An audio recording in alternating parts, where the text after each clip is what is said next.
This works out. Part 2. I'll lead you in and we'll just pick you up where you left off. Let's see how my memory works. We'll see. Pick you up where you left off. You never know. You know?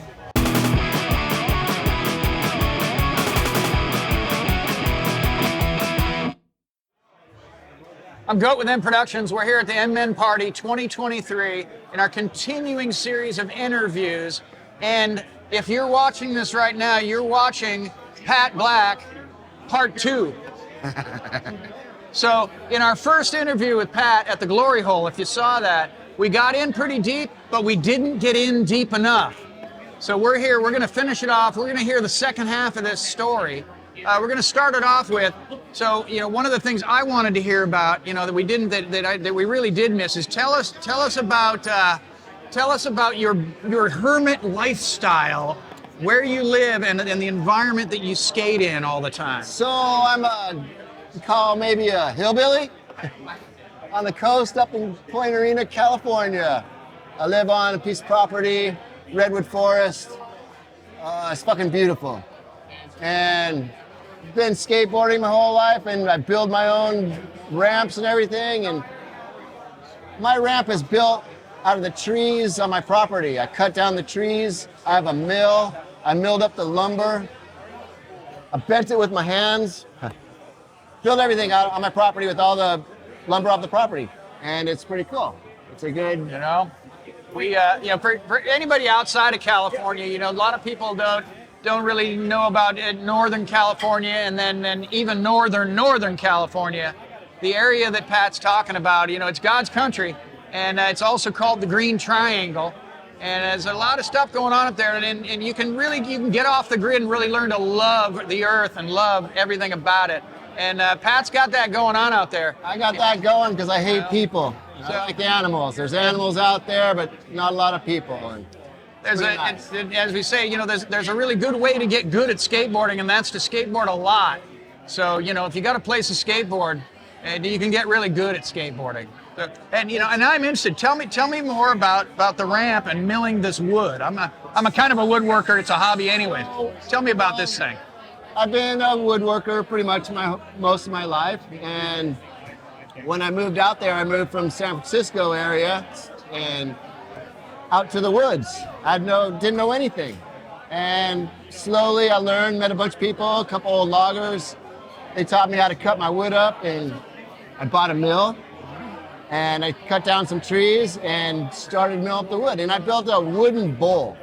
So describe that. How are you doing the curves? So, skill saw does everything, but I'll cut each 2x rib that you have in the bowl. You got to make double compound miter cuts on the ends, and then I do a rip down the diameter of the coping. You bring it down, make that rip so you have a perfect bowl shape on the wood. Wow. And then your plywood you make pie pieces. It all fits out like a pie and just flattens out. Wow. Beautiful, beautiful stuff. That's something. It's just fun. It's a lot of fun. You build your own. Everybody's got the story of a ramp. I go back so far. I had a ramp in my house in Santa Cruz when I was 13, and it was 4x8, 45-degree wedge. Yeah. That was it. 8x8 square. That was it. That was it. Then we put a little runway, so you could get a little roll up to it. It could be a little smoother. Then the roll up went all the way back, and then the ramp went up on top of the garage, and then we're up on the peak of the roof, dropping in off the top of the garage to go across 24 feet of flat bottom to ka-chunk. That's it. Up the wedge to barely make it up to the 8 feet to try and do that wheeler up on the plywood and turn around and come back down. We got to start somewhere, right? Everybody had that. I built that by myself when I was 13. So everybody's done that. I had an older brother who taught me how to do that, and then from there on, it's just got better each time. We covered this in the first half, but let's touch on this again. Tell me again, what year do you think you started skateboarding?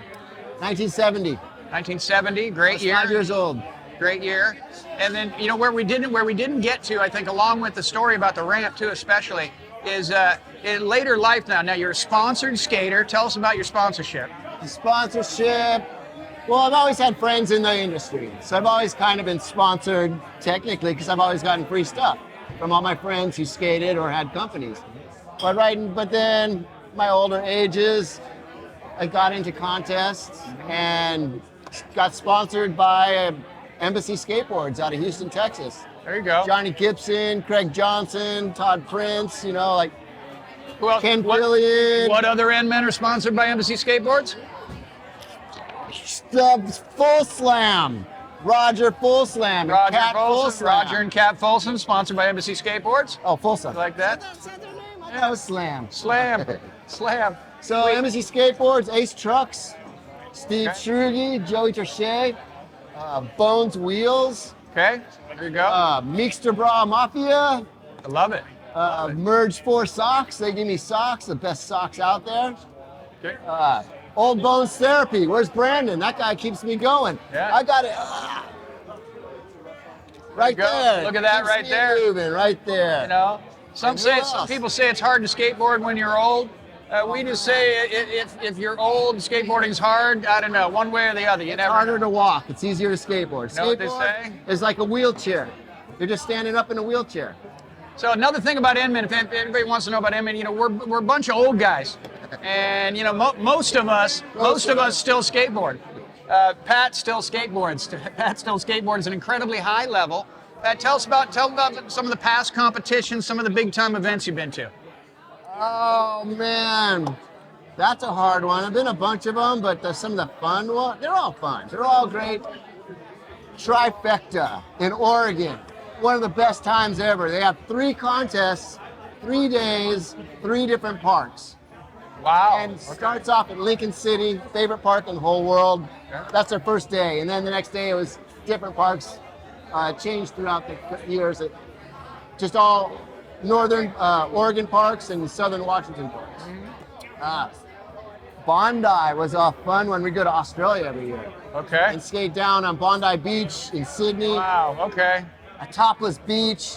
The ugly girls are beautiful. Everybody's beautiful. The professional skateboarders, they actually like go places and go skateboarding. That's really amazing. Right on, skate park right on the beach. Oh, one of the best ones I gotta say, New Zealand, Wellington, New Zealand. I show up, didn't really know anybody until I started seeing my friends.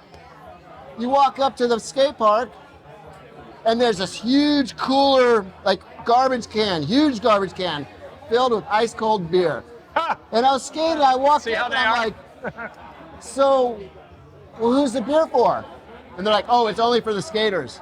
And I had this big old grin on my face. I like this place. It's a good one. So yeah, whole thing for only the skaters. Can't beat that. In a skate contest. I guess it's something you got to like about that. So you've been around the world skateboarding. You know, you live out in one of the most beautiful places in the world, doing do. what you want to do your way. It sounds like, anyways. It is. You It know, is my way. So I that's do it why my way. That's why we wanted to get this out here, get this second half done. Pat Black, Part 2, the Endman Party 2023. All right, you remember? Hey, remember to check the rest of the content, check out the rest of the Jack's stuff. All right? team. That's what we're talking about. We're here. Remember? All right, I'm GOAT. Out. Woo!